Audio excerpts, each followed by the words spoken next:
अस्सलाम वालेकुम। बोलो जनाब, मैं बहुत बहुत खुश आमदीद। मैं हूँ असद निज़ामी, मेरे साथ हैं अलीफ्ताब। सर क्या हाल है? सर हाल बिल्कुल ठीक है। और मैं अक्सर एक चीज़ के बारे में सोचता हूँ, पाकिस्तान में तरक्की का एक इंदिया समझा जाता है। जिस साल गाड़ियाँ ज़्यादा बिकें, जिस साल गाड़ियाँ कम बिकती हैं, ऐसे लगता है या ऐसे बताया जाता है कि मईशत का जो पहिया है वो स्लो हो गया है।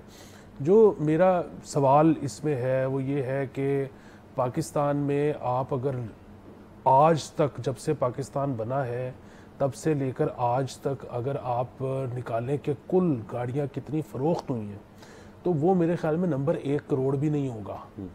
तो ये तो, और ये मतलब उनमें से कई गाड़ियां तो अब ज़ेरे इस्तेमाल भी नहीं होंगी, वो तो ख़त्म हो चुकी होंगी। मेरा सवाल ये है कि जब ये बहुत ही एक लिमिटेड लोगों की, एक एलीट के लिए एक चीज़ है, मतलब चलें आप ये भी कहें कि जो अपर मिडिल क्लास हैं वो भी अपनी गाड़ी रखते हैं शायद, लेकिन फिर वही बात है कि मुझे ये चीज़ समझने में दुश्वारी पेश आती है कि हमने इसको एक इशारिया कैसे समझ लिया है पूरे मुल्क की मईशत का, जबकि very few, very limited people buy and sell cars. जी सर, आप बिल्कुल ठीक कह रहे हैं। देखें, इसका सबसे बड़ा जो आप एग्ज़ाम्पल दे सकते हैं वो ये है कि जब हम बजट आया इस साल का, तो आप और मैं इसी स्टूडियो में मौजूद थे और बजट के ऊपर एक बाकायदा डिस्कशन हो रही थी, और उसके अंदर ऑटो सेक्टर जो था वो एक बड़ी, एक उसके अंदर एक नुक्ता था ऐसा।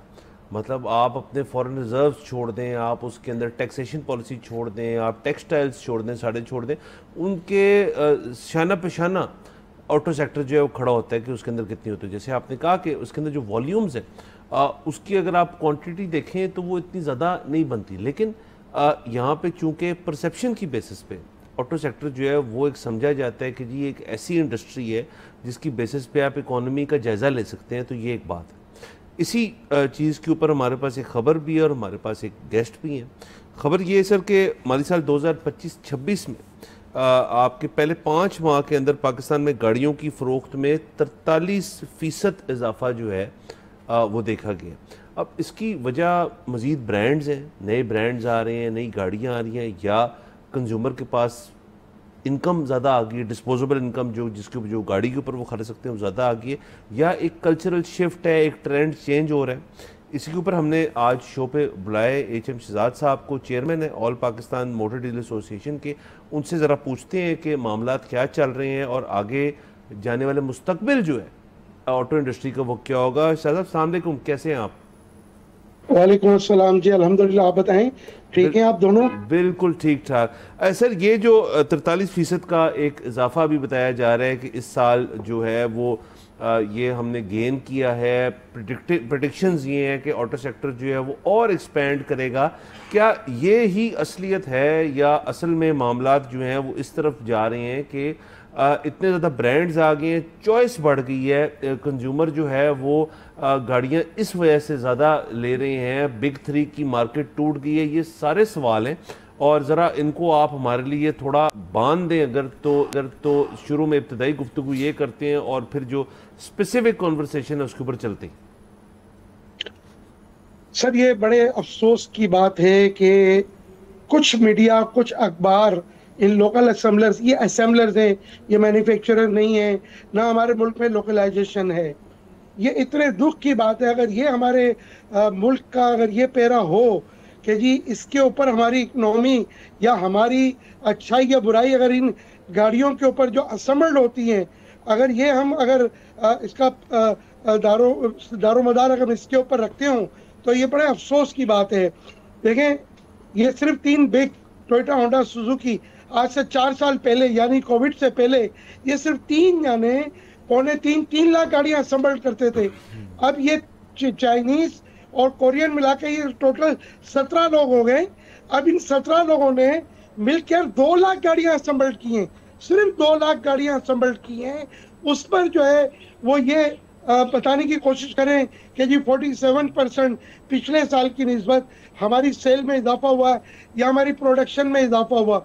ये क्यों नहीं बताते कि आज से 4 साल पहले, 5 साल पहले सिर्फ ये 3 जो बिग्स हैं जिनके मुंह खून लग चुका है और पिछले 40 साल से पाकिस्तानी अवाम को भी लूट रहे हैं और पाकिस्तानी गवर्नमेंट को भी बेवकूफ़ बना रहे हैं। तो ये मुझे बड़ा अफसोस होता है कि लोग इन बातों को समझते नहीं हैं कि आया। हाँ, ये मैं ज़रूर आपकी बात को एक्सेप्ट करूँगा, जो ये तकरीबन कोई 14 के करीब चाइनीज़ और कोरियंस जो हैं, उन्होंने इन 3 बिग्स को, जो जैपनीज़ हैं, असेंबलर्स हैं, उनको बड़ा जो है ना टफ टाइम दिया है। अच्छा सर, बात यह है कि मैंने जो शुरू में फिगर दिया कि पाकिस्तान बनने से लेकर आज तक जो टोटल गाड़ियों की सेल्स हुई हैं, वो सिर्फ गाड़ियों की बात हो रही थी, वो मोटर बाइक्स की बात जाहिर है नहीं हो रही थी। मोटर बाइक्स तो बहुत ज़्यादा बिकी हैं यहाँ पर। सो बुनियादी बात यह है कि आपने वो तो जिक्र कर दिया कि किस तरह से एक ख़ास ग्रुप की या 3 ग्रुप्स की मोनोपली रही यहाँ पे आज से 4-5 साल पहले तक। लेकिन अगर आप बाइक वाले सेक्टर में भी आ जाएं तो उसमें भी जो जिद्दत है वो तो हमें अभी, शायद उसको तो 5 साल भी नहीं हुए, शायद 1-2 साल से हमें देखने को मिल रही है कि कम से कम मैं ब्रांड्स की बात नहीं कर रहा, मैं ये कह रहा हूँ कि कोई इलेक्ट्रिक या कोई और टेक्नोलॉजी की या कोई हैवी या कोई मतलब और तरह की भी बाइक्स आ गई हैं। वरना सिर्फ 2-3 मखसूस किस्म की बाइक्स थी जो हमें नज़र आती थी। उनको लेकर इस चीज़ की भी काफ़ी बात होती है कि कैटालिटिक कन्वर्टर्स उनमें कोई अच्छे नहीं लगे हुए या शायद लगे ही नहीं हुए, और उसकी वजह से स्मॉग में भी बड़ा इजाफा होता है। तो मतलब मेरे ख्याल में एक चीज़ जो बहुत ज़्यादा बिकी, जाहिर है बाइक गाड़ी की बनिस्बत बहुत ज़्यादा बिकी पाकिस्तान में, उसमें तो और भी ज़्यादा इनर्शिया था उसकी टेक्नोलॉजी चेंज होने में। सर, ये गेम चेंज हुआ है जब चाइनीज़ मोटरसाइकिलें आना शुरू हुई और चाइनीज़ असेंबलिंग प्लांट जब बहुत ज़्यादा लगे, और ख़ासकर कराची और सिंध में, तो उसमें आपको याद होगा कि 28-28 हज़ार रुपये में 70 मोटरसाइकिल के मुकाबले की मोटरसाइकिलें यहाँ बिकना शुरू हुई। और एक जो कुछ लाखों में जो फिगर्स था, मिसाल के तौर पर 5-5.5 लाख गाड़ियाँ, वो चली गई 60-60 लाख गाड़ियों के ऊपर। उसकी वजह ये थी कि जब चाइनीज़ गाड़ियाँ आई मोटरसाइकिलें, तो लोगों ने कहा कि यार अगर ये 2 साल भी चलती हैं तो हमारा ये 28,000 रुपये जो है ये हमारे पूरे हो जाते हैं, कोई मसला नहीं है। अच्छा, अब इसके अंदर भी फिर आहिस्ता आहिस्ता जाके कुछ अच्छे ब्रांड्स भी थे, कुछ बुरे ब्रांड्स भी थे। जो बुरे ब्रांड्स थे वो अपनी मौत आप मर गए। लेकिन इस वक्त दोबारा अगर आप देखा जाए तो ये प्राइस जो नीचे आए, उसकी वजह से इसकी मार्केट जो है लास्ट में समझता हूँ कि ईयरली 50 लाख से ऊपर मोटरसाइकिलें जो हैं वो लास्ट 3 साल में बिकी हैं। शहजाद साहब, आपने एक लेटर भी लिखा है प्राइम मिनिस्टर साहब को, और उस जो लेटर है उसके अंदर आप बेसिकली आपको मुतालबा ये है कि जो पर्सनल बैगेज स्कीम है और जो गिफ्ट स्कीम है और ट्रांसफ़र ऑफ रेजिडेंस स्कीम है, उसके तहत जो है इस इंडस्ट्री के अंदर जो लोग काम कर रहे हैं उनको बड़े फ़ायदे हैं, और उसके अंदर बड़ा एक कॉमर्स हो रही है इस इंडस्ट्री के अंदर, जो कि जो लोकल मैन्युफैक्चरर है उससे हट के एक इंडस्ट्री ये पैदा हुई हुई है यहाँ पे। एक तो ये बात होगी। आप इकोनॉमिक कोऑर्डिनेशन कमेटी के जो फैसले हैं उनके ऊपर तनकीद कर रहे हैं कि वो फैसले जो हैं इस इन पर्टिकुलर स्कीम्स को तंग करेंगे। आप कहते हैं अपने लेटर के अंदर के $500 मिलियन जो है और 40,000 व्हीकल, इस $500 मिलियन की जो रकम बनती है वो पाकिस्तान के अंदर आती है, और उससे ज़र मुबादला पैदा होता है कई इंडस्ट्रीज़ का। ज़रा ये बताइएगा कि एक तरफ हम ये बात कर रहे हैं कि इंडस्ट्री जो है वो स्लो डाउन है, ये 47% का जो इंक्रीज़ है ये ठीक नहीं है, ये तो चले उस हद तक है कि जो लोकल मैन्युफैक्चर्ड गाड़ी है उसके ऊपर है। ये जो इम्पोर्टेड गाड़ियों का सारा मामला है, इसका थोड़ा अहाता हमें बताएं कैसे है कि ये $500 मिलियन की एक इंडस्ट्री है, तो क्यों फिर इकोनॉमिक कोऑर्डिनेशन कमेटी जो है इसके पीछे पड़ी हुई है? ये तो बड़े अच्छे पैसे हैं जो इस मुल्क में आने चाहिए, तो एक तो उनके पीछे क्यों पड़े हैं, और दूसरा ये लेटर आपने लिखा है 9 तारीख को, इसके ऊपर आपको रिप्लाई मिला? सर, एक तो मैं आपको बताऊं, ये $500 मिलियन जो मैं लिख रहा हूं, ये सिर्फ समझदार बात पाकिस्तानी है। ये 40,000 गाड़ियों की मद में आपको ड्यूटी और टैक्सेस डॉलर में दे रहा है। ये वाहिद टीआर बैगेज गिफ्ट के तहत गाड़ियां हैं जो मुल्क में जब आती हैं तो ये बाहर से गाड़ियां भी आती हैं और डॉलर ड्यूटीज भी लाती हैं। ऐसे अगर ये देखा जाए तो ये तकरीबन 1.5 से 2 अरब डॉलर की ये इंडस्ट्री है जो इस्तेमाल शुदा गाड़ियों की पूरा, अगर हम इसको फिगर्स अगर देखें, अगर हुकूमत नहीं चाहती, अगर इसको बैगेज के ऊपर, जैसे कि मैंने लिखा भी है कि बैगेज को इन्होंने जो डिसकंटिन्यू किया है और गिफ्ट और टीआर को जो है उन्होंने कंटिन्यू करने की बात कर रहे हैं, तो मेरा सवाल ये है कि अगर आपने कमर्शियल की इजाज़त दी है, जबकि उसमें भी हमें बहुत खदशात हैं और कुछ एतराज़ात हैं हमारे कि जनाब इसके अंदर जो आपने जो शराइतें रखी हैं वो इतनी सख्त रखी हैं कि पिछले 42 साल से मैं इस कारोबार से वाबस्ता हूँ, तो मुझे लगता है शायद ये गाड़ियाँ कमर्शियल बेसिस पे मैं भी इंपोर्ट नहीं कर पाऊंगा। लेकिन क्या हुकूमत के पास इन गाड़ियों को कमर्शियल बेसिस पे जब एलसी खुलेगी और स्टेट बैंक के पास क्या 1.5 से 2 अरब डॉलर मौजूद हैं? अब नहीं है तो भाई ये जो समंदर पार पाकिस्तानी साल के 40 अरब डॉलर आपको भेजता है, 1 करोड़ से ज्यादा पाकिस्तानी है, उसको आप क्या फैसिलेट करते हैं? मां सिवाय ये जो गाड़ियां आती हैं उस पर भी एक वाहिद आप समझ लें टीआर पैकेज गिफ्ट की जो पॉलिसी है, समंदर पार पाकिस्तानी गाड़ी भी भेजता है और डॉलर ड्यूटी भी देता है। आप 4000 से ज्यादा आइटम बाहर से इंपोर्ट करते हैं, सब के सब पाकिस्तान के अंदर पाकिस्तानी रुपीस के अंदर आपको ड्यूटीज देते हैं। तो मैं तो वेरी क्लियर मुल्क के मुफाद की बात कर रहा हूँ कि जनाब मुल्क का मुफाद क्या है। अच्छा आप देखें, आप आ जाए लोकल वालों के ऊपर, लोकल इंडस्ट्री नहीं है, ये असेंबलर्स हैं, ये सीकेडी एसकेडी असेंबली जो इंपोर्ट करते हैं। पिछले 4 माह के अंदर जो पिछले 4 माह गए हैं, अब आप बताइए 62 करोड़ की जो है ना सिर्फ, और इन्होंने जो वो सीकेडी एसकेडी असेंबली इंपोर्ट की है। तो हमारे मुल्क के मुफाद में क्या है? अच्छा इस वक्त एक चीज और भी मैं आपको बताता चलूं कि अगर हुकूमत ये खोलने जा रही है, हम मना नहीं करते, हम कहते हैं बिस्मिल्लाह, लेकिन इसमें जो शराइतें आपने डाल दी हैं उस शराइतों को नॉर्मल जो 4000 आइटम इंपोर्ट होते हैं उसी तरह उसको भी ट्रेड करें, ताकि हम उसके अंदर आ जाए और हम भी ये गाड़ियां इंपोर्ट करने लगें। तो ये वो सारी चीजें हैं, एक तरफ आप रास्ता रोक रहे हैं, दूसरी तरफ आप लोगों को भी बता रहे हैं, दुनिया को भी बता रहे हैं कि ये आईएमएफ के कहने के ऊपर गाड़ियां कमर्शियल इंपोर्ट की इजाजत दे रहे हैं।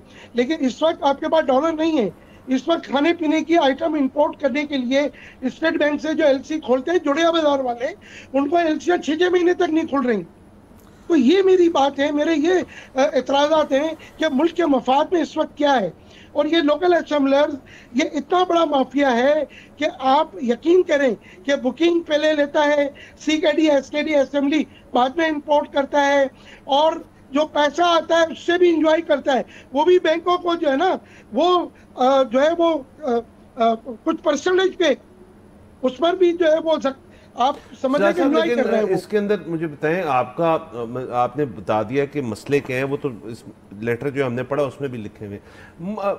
मकसद क्या है? आप चाह रहे हैं कि खुली छूट हो जाए आपकी ऑटो मोटर डीलर एसोसिएशन को कि जी जितनी क्वांटिटी जैसे मर्जी जब दिल करे आप इंपोर्ट कर लें, या फिर गवर्नमेंट रेगुलेशन जो है इसके अंदर थोड़ी बहुत ही हो? देखिए ना, खुली छूट जो है आज से माजी कुछ साल ऐसे थे जिसके अंदर मिली हुई थी, उसके अंदर फिर ये हुआ कि लोकल इंडस्ट्री जो है वो डिमिनिश हो जाती है। अब लोकल इंडस्ट्री जो है उसने पिकअप किया, यहाँ पे बिग थ्री की जो मोनोपोली है, डिओपली है, वो टूटी है। अब उसके बाद जो है वो कह रहे हैं कि जी इंपोर्ट के ऊपर मामलात रोकें। आपका मुतालबा ये है कि जी हम इस चीज़ को फ्री फ्लो कर दें कि जी यहाँ पे इंपोर्टेड गाड़ी जो है उसको आप खुला डुला आने दें, क्या ये आपका मुतालबा है? सर मेरा मुतालबा ये है कि सबसे पहले पाकिस्तान और पाकिस्तान के मफाद में क्या है। सर ये बिग थिंग्स जो है ना वो पिछले 35-40 साल से, बट बिग थ्री सॉरी कतक हुआ, बिग थ्री अब रही नहीं ना। अब आपने खुद ही कहा यहाँ पे 18-14 ब्रांड्स आ गए, अब तो बिग थ्री। मैं थोड़ा सा पसे पर्दा जो चीजें हैं वो तो मैं बताऊंगा ना। अब जो नए आए हैं उनको तो अभी 5 साल भी पूरे नहीं हुए सर। और अगर ये सब मिलके भी अगर 2 लाख गाड़ियां असेंबल कर रहे हैं तो क्या हमारे मुल्क की जरूरत 2 लाख गाड़ियां हैं? अच्छा सर, मेरा इसमें एक सवाल है, मैं आपकी बात समझ गया हूँ। आप ये कह रहे हैं कि अगर लोग कमर्शियली इंपोर्ट करते हैं तो उसके लिए तो बैंक्स को एलसी खोलनी पड़ेगी, हमारे पास उतने डॉलर हैं भी कि नहीं है। अच्छा, जो गिफ्ट गाड़ी आ रही है उसके लिए तो आपको एलसी खोलने की जरूरत नहीं है, वो तो गाड़ी आ गई, आपने उसका टैक्स पे कर दिया। बुनियादी इसमें सवाल ये है, वो भी टैक्स बाहर समंदर पार पाकिस्तानी भेज रहा है। बिल्कुल ठीक है। जो इसमें बुनियादी सवाल ये है कि क्या हुकूमत को ये खतरा है या हुकूमत को ऐसा, उनके पास कोई ऐसे शवाहिद हैं कि बेसिकली जो गिफ्ट स्कीम में गाड़ी आ रही है उसमें भी कैपिटल फ्लाइट हो रही है और यहाँ से पैसे किसी गैर कानूनी रास्ते से बाहर जा रहे हैं? क्या ये वजह है कि हुकूमत जो है ये गिफ्ट स्कीम को टाइट करती जा रही है? सर आज 55-60 साल हो गए। ये गाड़ियां समुद्र पार पाकिस्तानी भेजता रहा है। हर साल कुछ ना कुछ चेंजिंग जरूर होती है, लेकिन मेरा सवाल ये है कि क्या हुकूमत ये देख रही है लोकल असेंबलर्स हमारे मुल्क की जरूरत को पूरा कर रहे हैं? क्या हमारे कोते खरीद में गाड़ियां हैं? मैं सिर्फ एक छोटी सी मिसाल देता हूं, मैं अपने पड़ोस मुल्क का नाम नहीं लेता। एक आल्टो हमारे मुल्क में अभी आप निकालें, उसको रजिस्टर्ड करें, 37 लाख की है। वही गाड़ी हमारे पड़ोस के मुल्क में 2.25 लाख की, अगर उनका रुपया स्ट्रॉन्ग है तो वो तकरीबन 12 लाख बनते हैं पाकिस्तानी। कहाँ 37 लाख, कहाँ 12 लाख? और आज तक वही के वही हम असेंबलर्स हैं। मैं कहता हूं कि हमारे मुल्क में लोकलाइजेशन क्यों नहीं होती?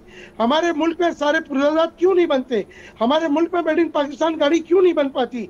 हमारी आवाम को सस्ती, म्यारी, अच्छी इंटरनेशनल गाड़ी के म्यार की गाड़ी क्यों नहीं मिल रही?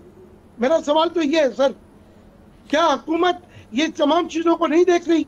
क्या हुकूमत इनको हर साल, देखे ना, पिछले कई सालों से इनको कोई ना कोई छूट मिलती गई। इन्होंने आखिरकार ये क्या किया? जो डिलीशन प्रोग्राम था वही खत्म करा दिया। अब ये ट्रेडिंग कर रहे हैं, इनकी सिस्टर कंपनी इनको माल बेचती है, ये यहाँ पर असेंबल करते हैं, आवाम को लूटते हैं, लोगों का पैसा जो है वो 6-6 महीने एंजॉय करते हैं, और बहुत सारी और चीजें भी हैं। मैं कहने को बहुत सारी और चीजें भी कह सकता हूं। जो आपने तमाम अभी जो बातें की हैं, ये इनके ऊपर हमें अगेन हमारे भी कुछ सवाल आते हैं, आपसे भी जवाब लेंगे। हमारे साथ रहिएगा, हमने यहाँ पे जाना है ब्रेक के ऊपर। Let's take a break. Subscribe करें और बेल दबाएं ताकि कोई खबर रह न जाए।